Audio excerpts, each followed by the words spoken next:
వెలిగించడం కాదు. దీపం ఎందుకు వెలిగిస్తారంటే, ఈశ్వరా నువ్వు ఈ కంటికి వెలుగిచ్చావు, ఈ కంటి వెలుతురులో నా భార్యని చూస్తున్నా, బిడ్డల్ని చూస్తున్నా, మనవల్ని చూస్తున్నా, పర్వతాలు చూస్తున్నా, జలపాతాలు చూస్తున్నా, చెట్లు చూస్తున్నా, స్నేహితుల్ని చూస్తున్నా, మనవల్ని చూస్తున్నా, దేవాలయాన్ని చూస్తున్నా, ధ్వజస్తంభాన్ని చూస్తున్నా, ఎంత సంతోషపడుతున్నాను.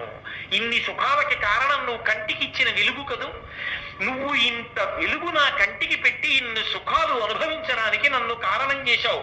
కాబట్టి నీకు నేను కృతజ్ఞతగా, నీకు నేను మళ్ళీ కృతజ్ఞత చెప్పడానికి, ఏ వెలుగు నా కంటికిచ్చి నాకు ఇన్ని సుఖాలు ఇచ్చావో ఆ వెలుగుకు ప్రత్యామ్నాయంగా ఒక దీపం పెట్టి కృతజ్ఞత చెప్తున్నాను.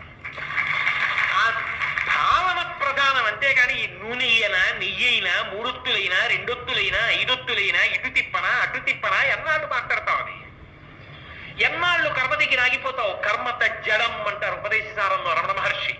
మంచిదే,